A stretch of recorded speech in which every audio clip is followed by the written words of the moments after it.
Hey everybody, welcome back. Sorry for the lack of content lately, but between being bombarded with client work and the continuing triple-digit temperatures here, it has just been kind of tough for me to get up the energy to get out in that weather and really do anything. Normally in June, when the temperatures first hit 100 and above, I'm like, I can deal with this. This is fine. I like this.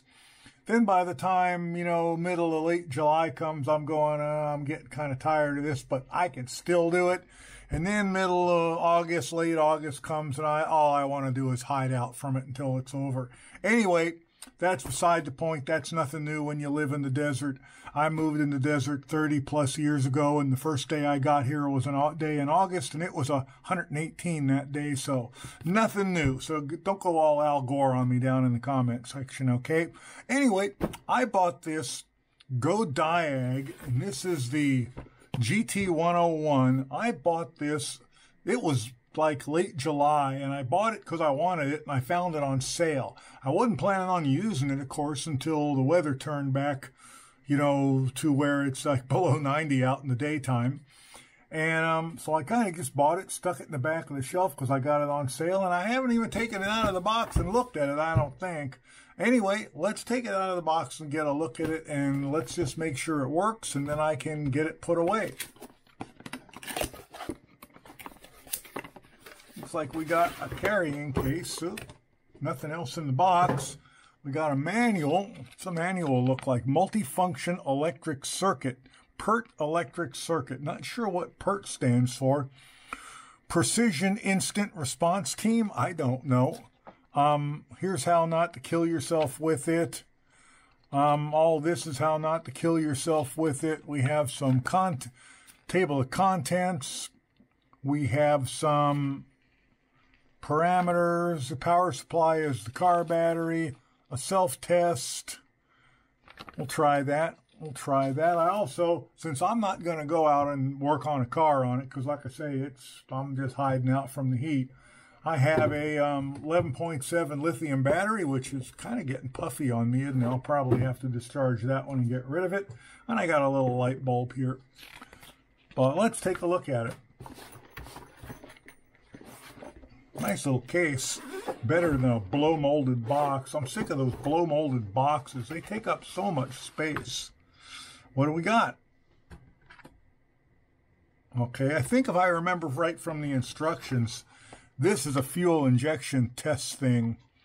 And you stick your injectors in here. You stick a can of injector cleaner there. And then you use the tester to activate the injector and let the spray through it. That's kind of a neat thing to add into it. Now, I have never cleaned fuel injectors. I always just run a can of Berryman through the gas tank every, 10, 20,000 miles. And when an injector goes bad, I typically just replace them all. But anyway, that's nice for them to include that. If you're the kind of person who likes to clean your injectors, that will do it. What do we got here? We got a little bag of, this also has the ability to test a relay. And that's something else I don't do either. What else we got in there? We got a little rubber, we got a rubber O-ring, thick rubber O-ring, and some little hoses. That's going to be part of the fuel injector thing. I'm going to put all that together because I don't think I ever intend to use any of that. I don't normally test relays. I just replace them. Typically what I do is I get I just pull the one off of the AC because the AC relay is easy to test. Turn it on. If it clicks and the solenoid for the AC clutch engages, that one works. So just swap that one into the one you're concerned about. If you take the one you think doesn't work, put it back in the AC and it doesn't work there, then you know it's bad. If it does, you know it's good. But anyway, you can connect this to the tester. There's a spot here. Let's get the tester out first. And the tester has, I think, 20 feet of lead on it, which is kind of nice. And you would connect the positive to the, where's my other part? Oh, I see it. I think. Here, where are we here? My gosh, that is a lot of lead, isn't it? Holy cow.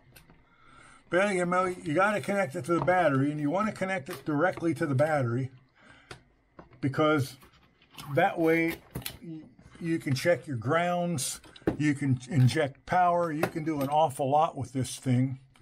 So here's where we would connect to our battery, and I'm going to, like I say, I'm going to use that little this little lithium-ion battery I'm going to discharge and dispose of to simulate a car battery. Here's our probe. I thought there was a rubber tip, must have fallen off somewhere, probably in there someplace. Anyway, a little rubber thing to go over to protect yourself from that. And let's get it hooked up. Okay, I've gotten the extra leads out of the way, and I actually went out and grabbed the relay, so we will try the relay tester. But let's get it hooked up to our battery and run the self-test and get it working. I got to kind of watch it here because these clamps are only connected to one side of the jaw, so I kind of got to match them up here or it won't work. Ask me how I know, or better than that, don't ask me how I know. Okay, there's that one. When we plug this in, it should just turn on, or when we connect it up here, should just turn on. Here we go, and there we go. Okay, so first thing you notice is it does have a flashlight in the end, 2 LEDs. Don't know if there's a way to turn that on and off. Don't know that I really care, because out in the daytime here in the Arizona sun, you're not going to be able to see it unless you're in the dark. And at night, you wouldn't want to turn it off. So let's do the self-test. How does it say to do the self-test? Self-test before use. Make sure the tool is good and passes the self-test. Connect the device to the battery. I did. Connect the probe pin to the positive electrode of the battery, and the LED light and the red LED light will be on, and the buzzer will make a rapid sound, and the voltmeter will display the current positive voltage. Okay, I should be able to do that right there, right? There we go, 11.7, and this is an 11.7 volt battery. So there we go. Notice we have 2 displays, one in red, one in blue, and this is a segmented display.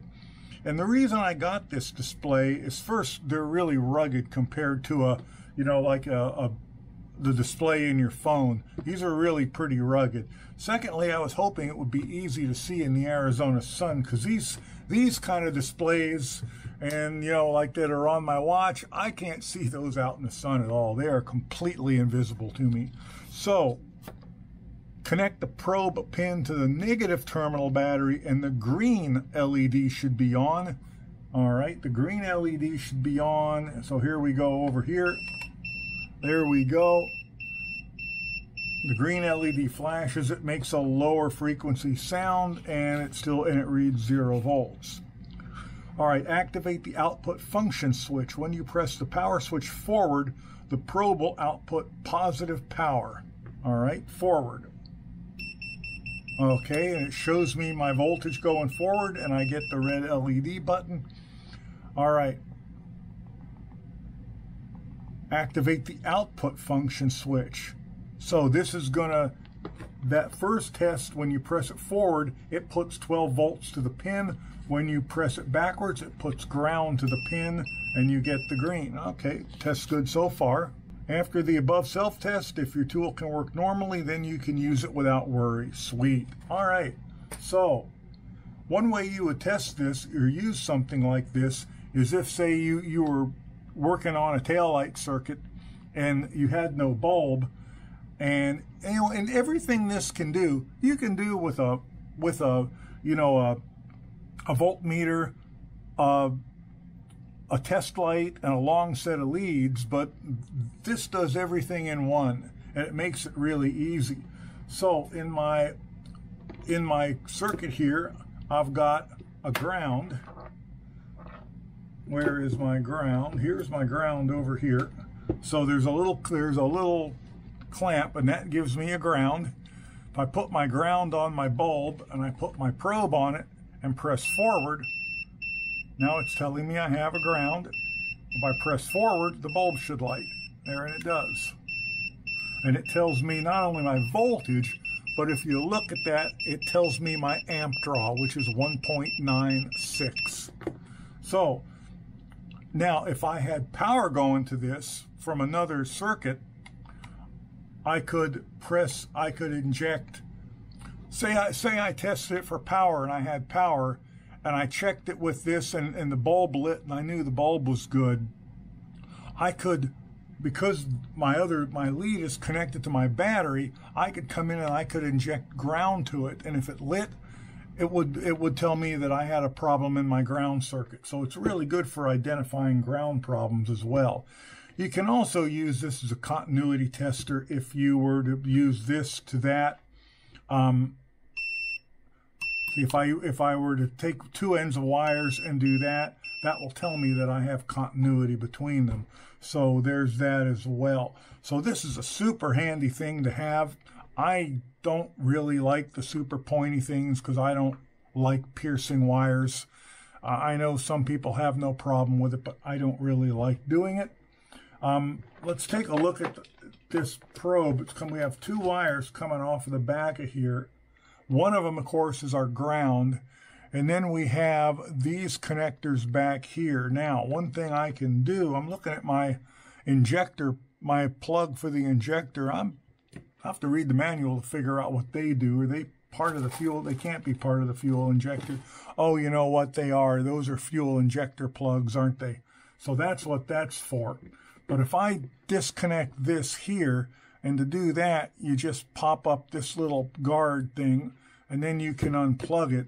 Now I can plug in my little relay tester.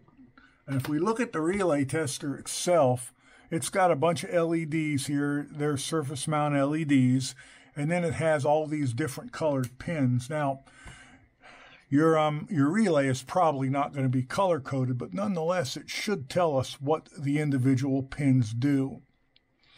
So, and they should be marked, I would hope. And our wires are marked. Like this is COM number 30. So I would connect this to number 30 on here, and that's this one. The red is marked. This is going to be our positive in voltage. VCC number 86. Number 86 is this one. And we'll just connect the rest of these up. Blue is 87. 87 is this one back here. And see if I can untangle the rest of these out of there. The green one is marked 87 on. So I have an 87 and an 87A. I'm honestly not sure which is which. Oh, this is 87A. So 87A is going to go there. This 87 is going to go there. And that leaves me one left for the black one, which of course is going to be ground, or 85, which goes there. Okay, now I believe I apply power. I've got to get this out where we can see it. If I apply power, am I doing this right? Probably not. Oh, I forgot. You press the yellow button. So if I press the yellow button, then it should activate my tester. This wants to turn upside down on me, so I'm going to have to hold it. Press my tester. And you will see that now all my lights flash. And you can hear the relay clicking. If the relay doesn't click or all these lights aren't flashing, you've either connected it up wrong or the relay is no good. But again, I find it easier just to switch relays with the one for the AC or just any other one in it, because unlikely both are bad. Two are bad at once. But that is there and it works. Seems to work fine. So this is a neat little unit. I'm looking forward to using this. I have multiple electrical gremlins in my vehicle. My wife's Cadillac has a parasitic draw. I know what circuit it's on, but of course it's behind the dash, and I dread the thought of taking the dash in that car apart. And if I haven't mentioned it in other videos, I'm 6'4" and weigh 230, so getting down on floors and up under dashboards, you know, with wide shoulders and long arms and a big head isn't really an easy thing for me to do, and getting older isn't making it any easier. And my Jeep Grand Cherokee, it has a problem with one of the mode door motors for the AC. Sometimes it will switch automatically to the floor and won't switch back to the, the dash vents, which when it's 110 out sucks. You want those dash vents blowing on you. You don't want blowing down at your feet. So I have to solve that as well. And there was one other I was thinking of, which I can't remember. Could I solve them all with a voltmeter and a test light and all that? Yes, I could, but I think this is going to make it really easy and keep me from having to get in and out from under the dash. And I might just yard the dashboard out of my Grand Cherokee. My wife's Cadillac, that thing, despite the fact that it's 5 years newer than the Grand Cherokee, that thing has proven to me time and time again that it's very, very difficult to get interior pieces apart out of that without breaking them, even with all the correct tools. The clips are stronger than the actual part that you're removing, which, like I say, even with the correct tools, makes it very, very easy to damage something. And I just dread that on that car because parts for it are stupidly expensive. Anyway, I hope you all enjoyed this video. I am going to now put this back in its case and put it away, and you're going to see more of it here as soon as things cool down. I will put a link to it below. Like I say, I got it on sale. I don't know if it still is. I see the Amazon listing now has a banner that says new for 2023. I don't know whether I got this one or whether I got the previous version, and it doesn't really matter to me. It works fine. If you see the GT102, be aware the GT102 does not do amperage, so it will not show you an amperage draw. So spend the extra money and get the one that does the amperage draw, and you'll probably be a happy camper. Anyway, affiliate links below, and thanks for watching, and that is the end of today's presentation. Hope you guys are having a great day. Bye for now.